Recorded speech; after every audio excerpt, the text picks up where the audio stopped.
السلام علیکم، میرے چینل کو سبسکرائب اور لائک کیجیے۔ تم جو آئے زندگی میں قسط نمبر 17۔ نہیں گڑیا، ایسی کوئی بات نہیں ہے جیسا تم سمجھ رہی ہو۔ امان نے بات بنانے کی کوشش کی کہ ان آفتوں کو پتہ چلنا مطلب پوری حویلی، کیا پورے گاؤں کو؟ اچھا تو پھر آپ پتہ چلنا اور تصویر تو ایک بہت ہی لونگ اور کیئرنگ بھائی کی نظر سے دیکھ رہے ہوں گے۔ کوئی نہیں، میری بھی بہت ساری پکچرز شہری بائی اور ادی کے موبائل میں ہیں، امثال نے مسکراتے ہوئے کہا۔ تو اس نے بے ساختہ استغفر اللہ کہا۔ نہیں، اب ایسی بھی بات نہیں ہے، امان نے سر کھجایا۔ ایسی بات نہیں ہے، ویسی بھی نہیں ہے، تو پھر بتائیں نا کیسی بات ہے؟ امثال نے کہا، پلیز کسی سے کچھ مت کہنا، میں نہیں چاہتا کہ اس پہ کوئی حرف آئے۔ کمان، اب اتنی بھی بیوقوف نہیں ہوں کہ کسی کی عزت خراب کروں گی، امثال نے ناراضگی سے کہا۔ تو امان مسکرایا۔ مطلب تھوڑی بہت ہو۔ امثال نے دانت دکھائے تھے۔ اچھا میں چلتی ہوں، ہمارے لائق کوئی خدمت ہو تو ضرور بتائیے گا، یقین کریں مایوس نہیں ہوں گے۔ اتنے میں شہریار اور ادیب حویلی میں داخل ہوئے تو امثال کو فٹ بال کھیلتا دیکھ کر اس کی طرف بڑھے۔ کیا کر رہا ہے میرا بچہ؟ شہریار نے نرمی سے اس کو ساتھ لگایا۔ کچھ نہیں بھائی، کھیل رہی تھی۔ اکیلی؟ شہریار نے ادھر ادھر دیکھتے ہوئے کہا۔ ہاں، وہ بازی ماما کے ساتھ گیا ہوا ہے نا، اور ثانی کو کھیلنا نہیں آتا، امثال نے منہ بنایا۔ ارے ہمارے ہوتے ہوئے ہمارا بچہ اکیلا کھیل رہا ہے، آؤ میں کھیلتا ہوں تمہارے ساتھ، ادیب نے نرمی سے کہا۔ نہیں نا، آپ لوگ تھکے ہوئے ہوں گے، اور شہری بھائی بھی ابھی کراچی سے واپس آئے ہیں تو تھک گئے ہوں گے نا، آپ جا کے ریسٹ کریں۔ میں ٹھیک ہوں۔ ہاں بھائی، تو واقعی ہی تھکے ہوئے ہیں، شہری بھائی نے، آپ جا کر ریسٹ کریں، میں گڑیا کو کمپنی دیتا ہوں، ادیب نے آستین کے کف موڑتے ہوئے کہا۔ تو وہ سر ہلاتا ہوا اندر چلا گیا تو وہ دونوں کھیلنے میں مصروف ہو گئے تھے۔ ان دونوں کو اکٹھا کھیلتا دیکھ کر اپنے کمرے کی کھڑکی میں کھڑے عادل نے زور سے کھڑکی کا پٹ بند کیا تھا۔ فاضل، میں نے کچھ چیزیں منگوانی ہیں، لسٹ بنا دی ہے، جا کے لا دو۔ امثال نے بازل کے سامنے لسٹ لہرائی۔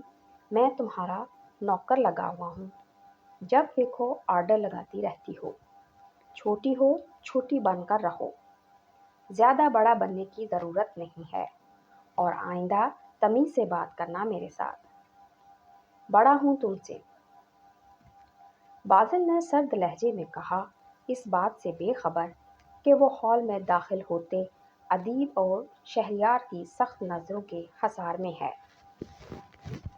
سب نے اسے حیرانی سے دیکھا۔